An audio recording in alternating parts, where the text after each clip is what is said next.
Welcome to Dead Man Talking. Tonight's show is the next installment of this incredible series by JackLaFountains, available for purchase now over on the Amazon website. Of course, I'll leave the link to that in the description box below. As ever, please do let us know what you thought down below in the comments.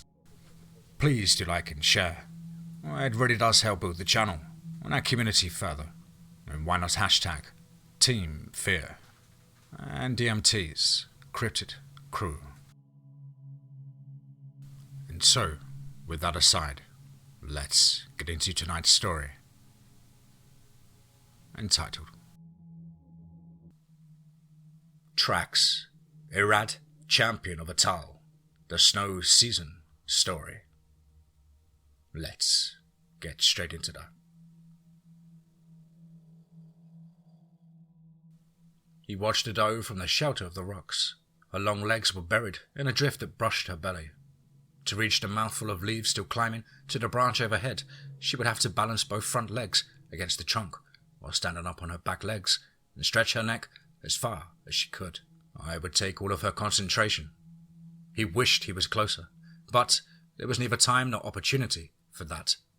He would have to strike from where he was. It was iffy. So too was the chance that food this close to home would appear again any time soon. The snow was up to his knees, and it was only the cold moon. The deep drifts would slow him, but the doe faced a similar challenge. Any other time, he would wait for a better chance. This was not any other time. The sky, the trees, and the vanishing game told him this snow season offered few chances. He must take each one and succeed to live. He exhaled slowly. He had to risk it, even if he failed and drove the deer from the area. He waited for the leaves and her hunger to overcome her caution. And she would reach for the leaves and he would move. The powerful muscles in his legs coiled, readying for the moment to strike. She bounced once, a feeble feint. She bounced up again, found the trunk with her hooves, and extended her neck in a fluid movement. He exploded from his crouch as her lips touched the leaves.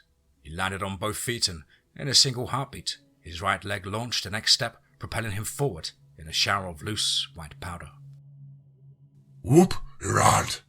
He threw the long, reverberating roar of his name behind the next stride and followed with another huge surge forward.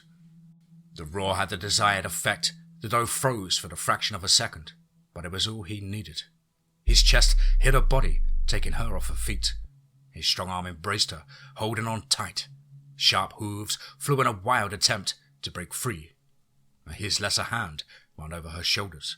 He spun her legs in the air and with a rapid, powerful downward motion, snapped her spine over his knee. The flailing stopped. Her breathing soon followed it to a standstill.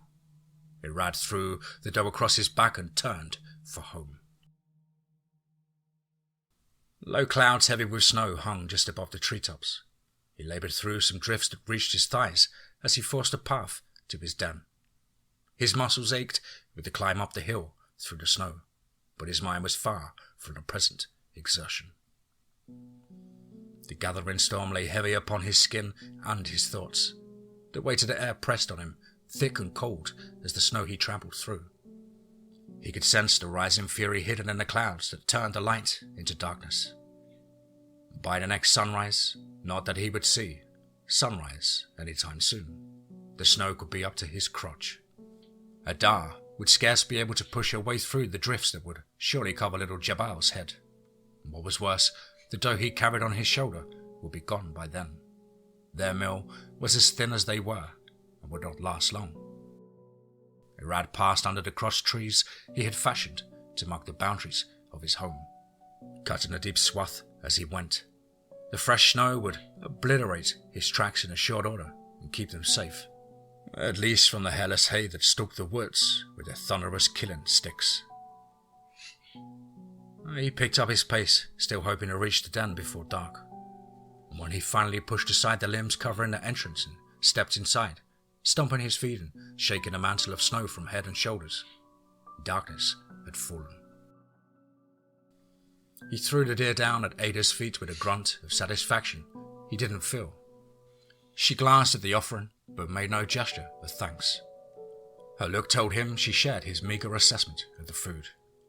She sawed her nails through the doe's hide and ripped it away from the meat. IRAD chose a sharp stone from the recess of the shelter and opened the soft middle of the deer.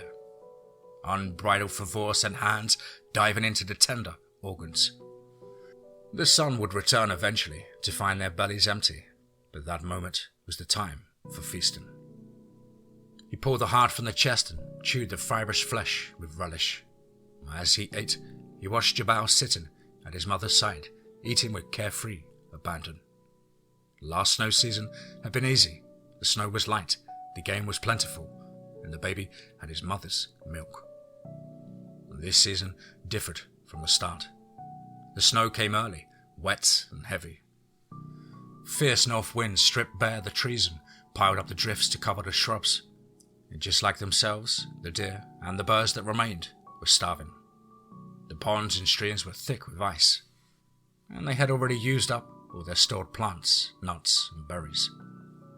IRAD knew he was not the only creature to sense the power of the coming snowstorm. Everything had been on the move. For a few suns already, ominous expectancy had hung in the air with a scent the wind could not carry away. The snow season, already hard, would get worse. That was the way. This season must be faced if they would survive. His sense about the coming storm was stronger than he'd ever felt before. He had no fear. No, he had prepared, obeying the driving urgency to eat, to shelter, to gather. That always came before the snows. He had obeyed the lessons of his father, heeded the voice of the land, and lived through many snows. Or he would live through the one to come. He knew his home and saw its bounty. He knew the den of every mouse. He could sniff out the squirrels in their trees. He could run down the deer, outwit the bear. And then the season changed its face in the turning of a sun. IRAD had watched the world he knew fade into white, as it never did before. The ducks and small birds, always the first to flee the coming snows, had left the moon early. Still, he had felt no fear. The geese followed not long afterwards, and when he saw the finches and the sparrows leaving too, uneasiness touched him for the first time. And the fierce snow came in the still nights that followed, wrapped together with Ada and Jabal against the threatening snow. And that voice within, small and quiet, whispered for him to flee. The voice grew louder as the unrelenting snow drifted higher, but by then it was too late to leave. He shrugged off the memory, and the fullness of the moment came back upon him. He watched his child eat, huddled close to Ada for warmth. He reminded himself once more that he was IRAD, champion of the atoll. At the great gathering of the hot season, had he not bested them all? Was he not the last to stand, holding above his head the great stone none other could lift? He could beat the strongest of his kind. He would beat the snow in the same way. He looked again at Ada and Jabal. He blew a lengthy breath from his lips. He could beat the snow. Yes. Could they?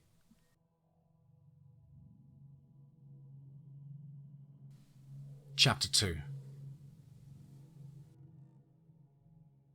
The howling of the wind woke IRAD from sleep. He gently rose, pushing the child who lay between them closer to his mother. Jabal stirred but did not wake. His hands tightened in his mother's hair, and he buried his face against her chest. Careful not to disturb them, IRAD walked softly to the wall of limbs that covered the entrance. Prying the trunk of a small maple away from the others, he looked out on the storm. Icy wind lashed his eyes, bit his nose, and froze the hair on his face. Beyond the den, an impenetrable wall of white filled his sight, and the screaming wind robbed him of his hearing. The walls of the den closed in on him, stooping to his shoulders, bowing his head, and drawing him in upon himself.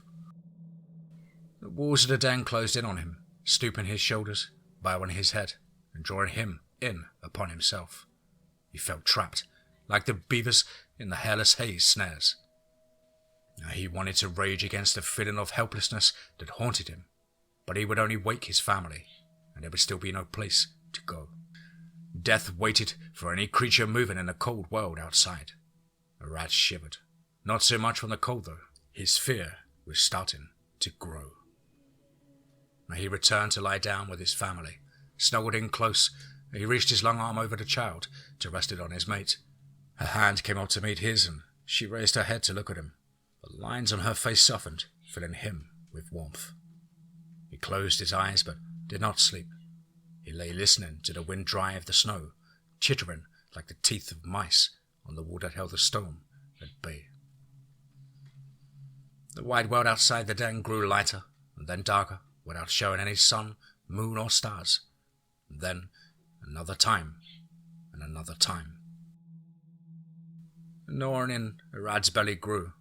Jabal's pleading eyes looked up from where he sat, whimpering in his mother's lap. IRAD pushed himself to his feet and stomped across the den, spun on his heels and stomped back again. He looked down at Ada, cradling their child. His hands clenched into massive fists and unlenched. Rage broke out in a roar that reverberated through the den. Ada clamped her hands over Jabal's ears. IRAD stood to the center of their home, puffing out great breaths through thick, pursed lips. Ada dumped Jabal from her lap, jumped to her feet, and delivered an open-hand slap to his shoulder, followed by a trail of rapid chatter. He glared at her and pivoted away. She continued to reprimand him, the frustration abated with her words that upbraided his rage rather than his provision. Anger would not bring food to their empty bellies. The power the emotion called up surged through him, driving him to the entrance. He peeled an armload of looser limbs away, kicked the drift from his path, and stepped into the storm. As he turned to replace the limbs that covered the opening of the den, Ada pushed by him. He offered no protest, pointing inside in a gesture telling Jabal to stay, and he leaned the covering back in place. The storm had slackened enough that he could see the forest in shifting patches through the blowing snow. They were still nearly blind. He pushed through the snowpack that gathered around his waist, breaking trail for his mate as they forged ahead. IRAD led them over familiar ground towards the little stream close to the den. Handfuls of snow scooped through the wall of the den had been enough to keep them alive, but he wanted a drink. Ada gave him an approving pat on the back. When they reached the stream, they kicked and threw snow from the drifted-in bank, clearing it away. The ice was thick, but gave easily under his weight and strength. They bent to drink mouthfuls from the chilly water, letting it warm slightly before swallowing. His empty belly protested, but yielded. Then, pushing through the snow along the water, he followed its course down the hill towards the place where a family of beavers dammed it, creating a pool. The storm was still too strong for there to be an actual chance of success, but he was hungry. He had gone a short way before turning towards the mate that he no longer felt following him. And through the flying snow, he glimpsed Ada as she veered from his trail. She was headed for a stand of ash trees that sat back from the stream. Perhaps she had caught the scent of a squirrel that he may have missed. He let her go, promising himself to go back for her if she did not reappear behind him soon. He had not gone far when he picked up a faint scent that made his stomach rumble. He turned his back to the wind, raised his nostrils in the air, and breathed deep. There was something far away. He stood for a moment, head turning, getting a sense of direction. He pushed on straight ahead, still following the stream. He had the scent by then, but there was something off about it. It was not what he had hoped for, but it might do. His nose led him to an odd wrinkle in the snow. He bent down, brushing up the white powder with the back of his hand. A hand whipped down, his palm struck something hard. He turned his fingers to close around the object and lifted a deer from the snow. Frozen blood covered the hind quarters. He picked at the skin, around the wound and probed it with his finger. Hey, the words sounded in his head. The hay were out in the storm. Of course they were. They had no love for the way. They slashed the ground, filled the sky with their fire clouds. They killed but did not eat. The hay, with their single name called back and forth. He had watched them. They had no respect for the world. The buck they had left to die alone in the cold was not wasted as they had intended. He would see that it fed his family. He tucked the body stiff with cold under his arm and followed his trail back the way he had come. He felt burdened that the hay were killing and leaving food to rot while his family starved. That wasn't the way. He found Ada waiting for him at the spot where she had left the trail. 4 squirrels hung by their tails from one of her hands. She was a proficient hunter, and her eyes lit up at the sight of the deer he carried. They broke the reformed ice from the place they used before and took one last drink before starting for the den. The storm lasted even more turnings of the light and dark, abating only slightly on the last day. The deer and the squirrels did not last nearly as long. Afterwards, they spent the next few turnings in a vain search for food.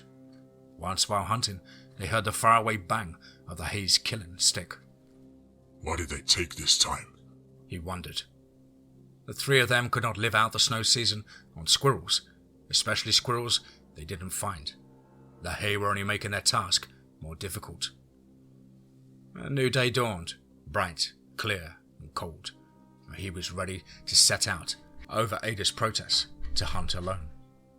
Just outside the den, he spotted tracks of a pack of wolves. He knew he dared not leave his family in their starved, weakened condition. When a predatory pack was on the prowl at night, Ada would be safe. She could fight them off, but she would not be their target.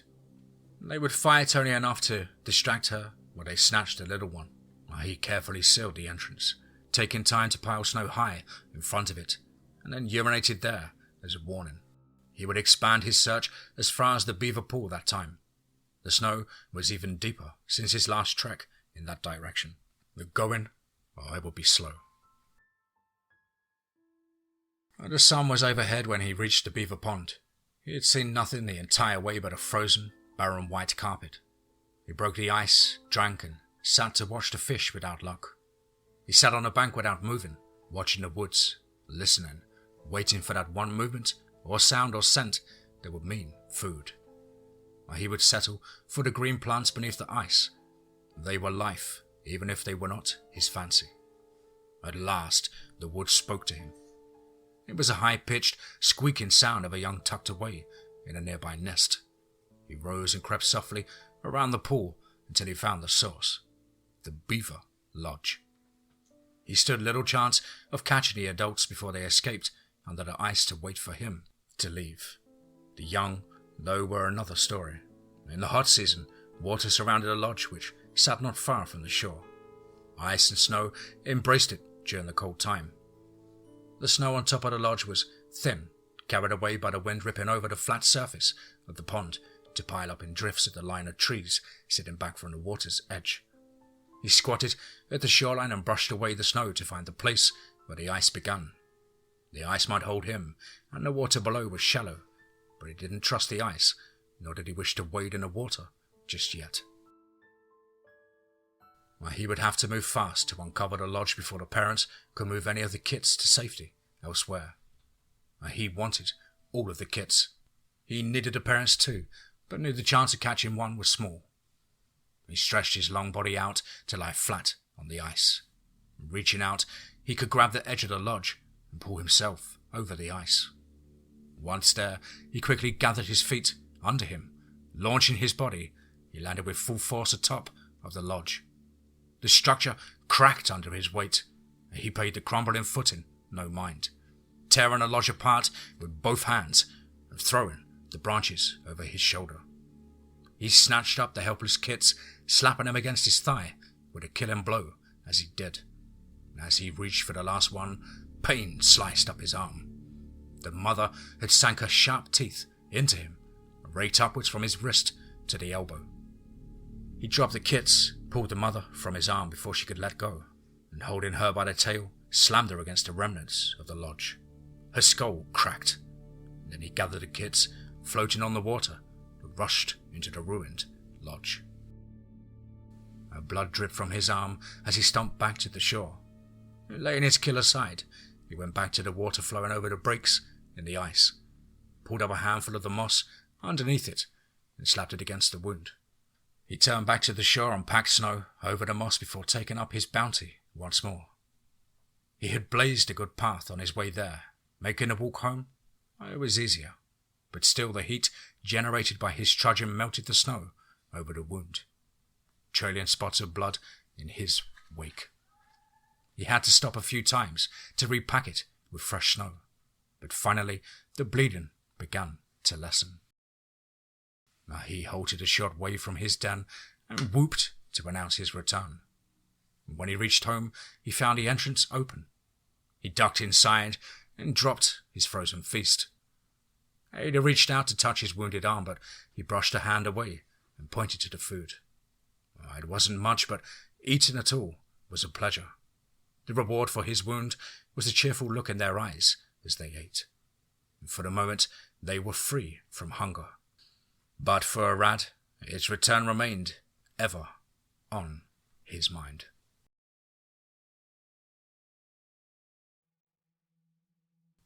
Chapter 3. IRAD rolled to his side, jolted from a deep sleep by pain searing a path up his arm.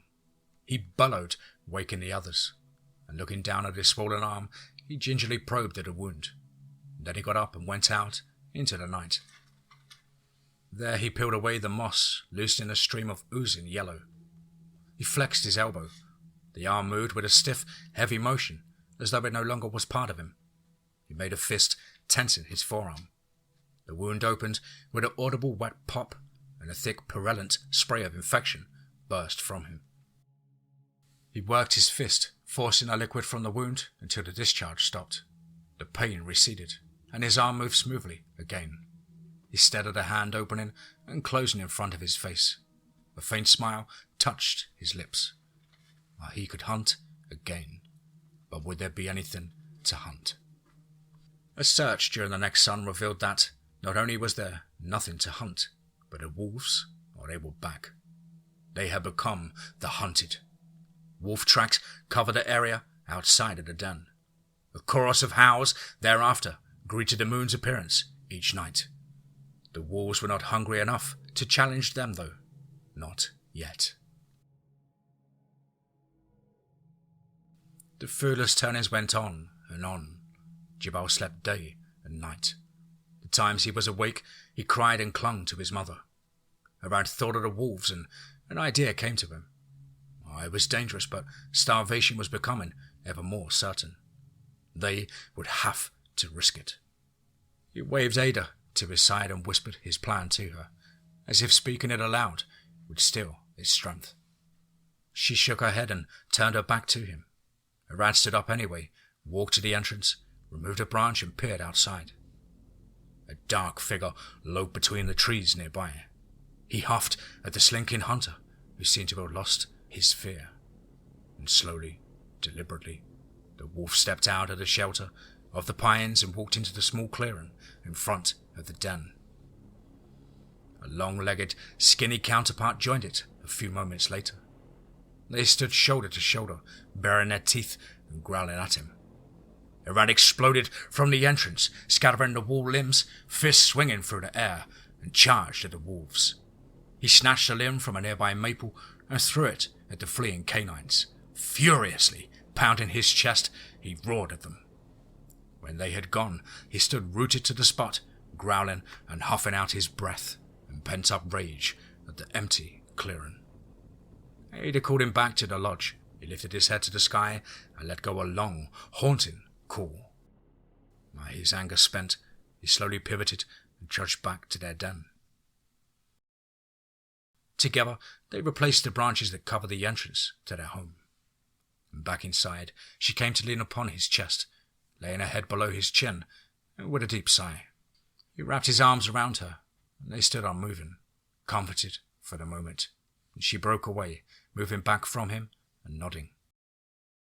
IRAD passed a fitful night, torn between the dangers to come and the starvation stalking him inside the den. Kill or be killed, it was the way. He could not change that. He could only accept what he must do, and do it. The morning sunlight filtered through the narrow cracks in the wall. IRAD was not sure he had slept, but no matter. It was time. He arose slowly from his place, stretched and rubbed his eyes. Stooping down, he laid a hand on Ada's shoulder. She turned to him with a feeble smile. A short time later, they left the lodge. Jabal rode on his father's back, arms hanging loosely about his neck. Ada followed them, keeping a keen eye over her shoulder. The place they were going was many hills afar. IRAD led the way over the top of the hill, cutting a swath through the crusted snow for her to follow. The steep climb to the top was short, and they crested the hill and plunged down towards the valley below. The sun at their backs rested in a cloudless sky behind the scent-bearing pine needles. Light poured through the tree trunks in broad, bright strokes that offered no warmth. The snow crunched beneath their feet with every step, announcing their presence to the woods. IRAD stopped just short at the next crest, alert to a distant movement below. A large bull moose looked up from a stream, sniffed the air, and loped away down the valley.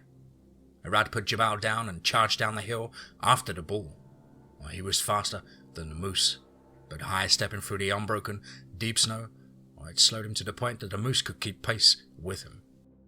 He gave up the chase, waiting for Ada to join him, and dropped dejected onto the snow. They continued over the ridge and up another to a place where a large, fallen pine lay, its roots forming a wall. Another down pine met it at a narrow angle. At the junction of the two trees was a den he knew had been used for many snow seasons by a bear. IRAD had often passed that way in the cold times past, and the bear was always there. The bear was old and wouldn't be able to outrun them in the snow. He would fight instead, and that was to their advantage. IRAD had driven bears away from kills without opposition before, but he never hunted them for food. They made ready for a fight. Ada held two large rocks they collected from the stream. He found a sturdy ash nearby and snapped off a length from a heavy branch. The bear was no beaver, but he was hungry, and it was a certainty. The den was dug into the earth at the base of a fallen tree. In the shelter of the trees, the snow covering the den would be lighter than what they had walked through.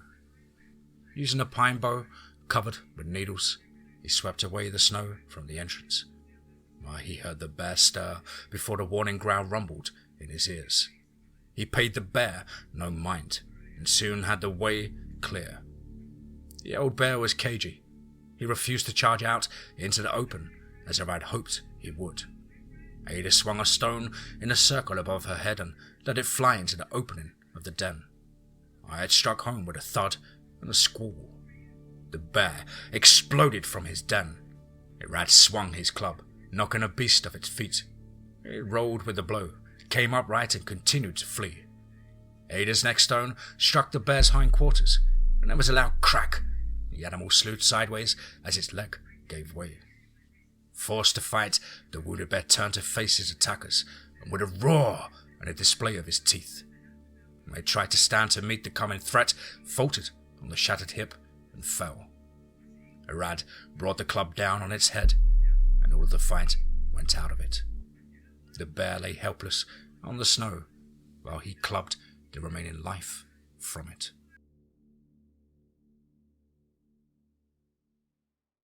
Chapter 4. They fell upon the bear where it lay, ripping open a carcass to devour the warm, rich organ meats. They chewed very little, swallowing it in huge bites. IRAD could feel the life force flow back into him. Ada and Jabal's eyes were bright with glee and renewed strength. He paused for a moment to watch them stuff food into their mouths. It was a good feeling to see them eating again. They quickly cleaned out the body cavity without sating their hunger. Digging into the underside of the hind leg, IRAD's long nails peeled back the skin from the meat. The bear had no fat left. It had exhausted all of its stored reserves from the falling leaf time. The bear had been in no condition to fight. IRAD knew, in this emaciated state, it would not have survived the snow season. But it would help his family survive. That was the way. The tough, stringy meat from its leg was hard to chew, but it quieted the rumbling in his stomach. Ada suddenly stopped eating. Her head came up and she tilted an ear towards the next ridge, and he did the same. The buzzing drone, like angry bees, was growing stronger. It was the hay. He had seen how they often raced over the snow on strange animals with no life. They were not close, but they were coming. IRAD jumped to his feet, grabbing the bear by the remaining hind paw. He started quickly for home. Jabal could walk on the trail that cut through the snow on the way there, but he would slow them down. Ada put the youngster onto her back, feeding him from the leg she'd carried as they went. IRAD, leading the way, turned to be sure his little family was following and slackened his pace a little to accommodate them. They were nearly home when the first wolf showed up. It was the same pack that had been haunting the den. They fell into a step with IRAD, loping along, using the trees for cover, but not trying to hide. They were hungry too, probably hungry enough to risk trying to take IRAD's prize from him. The leg Ada carried would delay the wolves long enough to get back to the den with the rest of the kill. Yet, he would not give it to them. It was this family's kill, and he would yield none of it. He moved Ada to the front. A head-on attack was not like them. They would come from behind from the initial assault, hoping to injure and weaken them, and then snatch the bear from them. He called Ada to stop. He transferred the bear to her, snapped a limb from the nearest tree and threw it at the leader. The wolf dodged the attack but backed off only a little. The wolves widened their space between them even more when the rat grabbed a second branch to use as a club. He turned his head to look down at the bear sliding over the snow between them, and up at Ada to see how she was.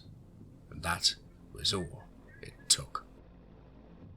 He heard the panting wolf bounding through the snow behind him, and with a flowing motion he swung the club as he pivoted around. The wolf's skull shattered with the sound of the splintering sapling. It flew through the air, landing a few strides from the trail. As the pack descended on the broken wolf, IRAD grabbed the dead bear, threw it over his shoulder, and they raced for the den. They saw no more wolves that sun, and settled into their den with food and feasting. Now the bear meat took the sharp edge off the hunger, giving rise to a fresh pain that bored into him like a buckthorn. It was not enough. He had waited too long to go after the bear. Hunger weakened them beyond what the kill would restore. He could not risk adding to that weakness again. The presence of the wolves would not let him. And so he formed a plan. I was dangerous, but staying put, I was sure death. If not for them all, certainly for Jabal. When Ada surprised him with agreeing without protest, he knew it was the right thing to do. He opened a den at sunrise, snapped a wall branch, and handed a piece to Ada, hoping the wolves remembered the damage his club would do. IRAD swung Jabal up on his back and they set out for the big water. The hay lived there, and they were a mystery to him. They lived huddled together in large groups. Maybe it was needful, given their small size, but it seemed contrary.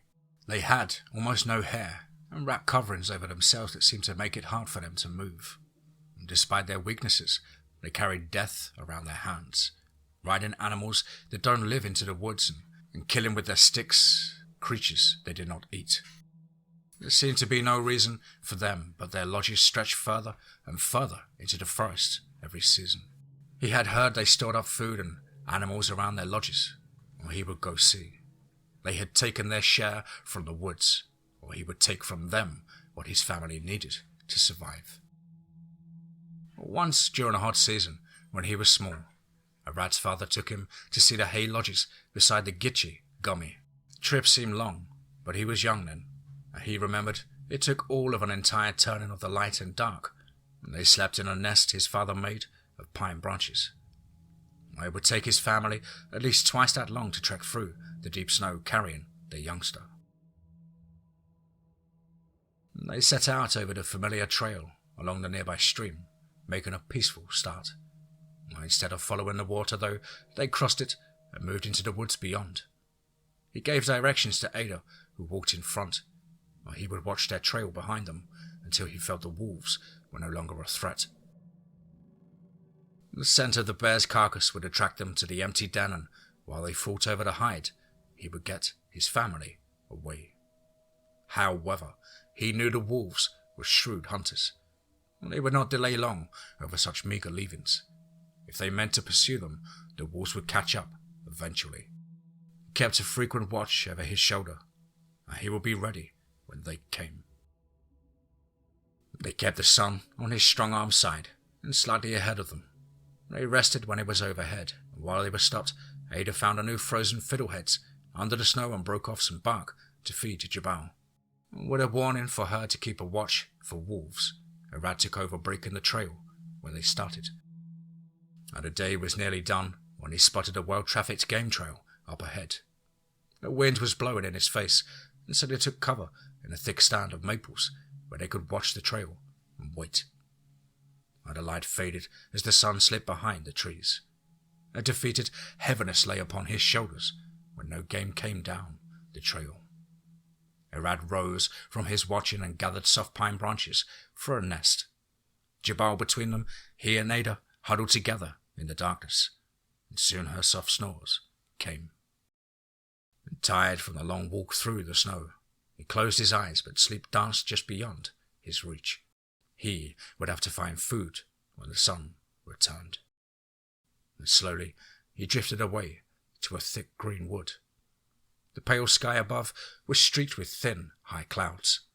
The sun reflected off a nearby stream, sending glistening flashes between the trees as its waters sang a tumbling song.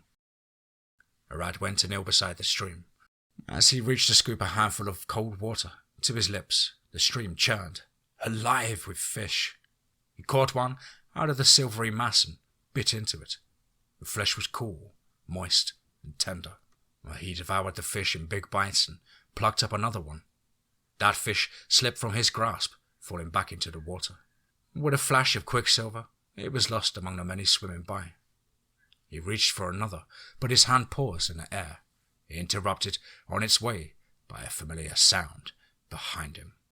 The large buck snorted once more and, ignoring IRAD, returned to its grazing. The deer was not alone. The woods surrounding him teemed with life. Squirrels chattered at him from the branches, rabbits chewed grass in the small clearing, and a grumpy badger chased a pair of martens away. IRAD looked on in stunned wonder at the bounty spread before him. His shadow passed over him, and the entire sky grew dark. Clouds mounted up, blocking out the sun, and thunder rumbled in the distance, and lightning flashed. The animals bolted in fear. Even the bubbling of the stream seemed to stop, and in the silence, a creeping fear spread over him. And then he was awake once more. The wind whispered around him, and he could hear Ada snore. He lifted his eyelids a silver's width. The wolf was an arm's length away, eyes shone in the dark, and it was not alone. His club, it was too far away, just at the limit of his reach. The wolf would be on him before his hand could close on it, and slowly the wolf lifted a forepaw, advancing with a hesitating step. IRAD threw his arm at it, catching the wolf with a crushing backhand blow. The animal sailed head over tail, away from him. His hand was on the club as he sprang upright with a roar and swung into the wolves behind him. They dodged the strike, but retreated only a step.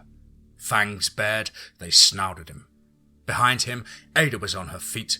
He heard her club cut through the air, followed by a shrill yelp and her powerful roar.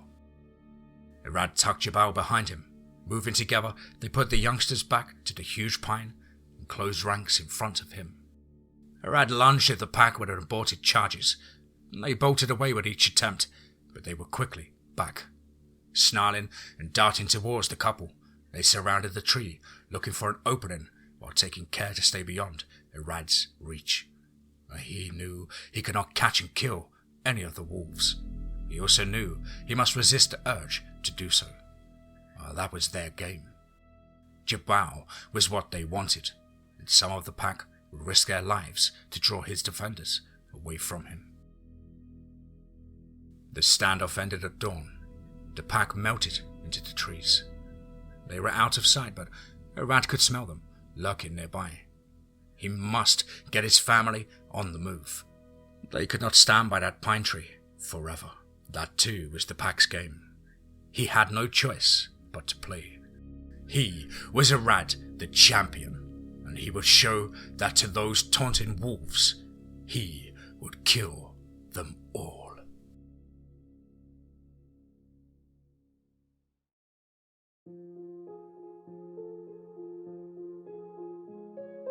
Wow, wow, wow, wow. Certainly another one. Wow. Absolutely nail-biting, action-packed story there from the incredible mind of JackLaFountains. Big thank you for your patience on this one, Jack. It's been a rocky few weeks for myself, but I'm looking forward to getting back into the swing of things. Guys and girls, don't forget, you can grab yourself a copy of this book from Jack's Amazon store, and I'll leave a link to that in the description box below. As ever, please do let us know what you thought down below in the comments box. Please do like and share. It really does help build the channel and our community further. And why not hashtag TeamFEAR and DMT's Cryptid crew. If you're an aspiring writer or would just like to have a crack at things like myself, please do get in touch with me at the brand new email as on screen, which is contactthedeadone@gmail.com. I really look forward to hearing from you. I hope everybody's well and happy this week, getting stuck into whatever it is that you do, and you're keeping fit and focused. But above all, guys, remember, be safe, not sorry.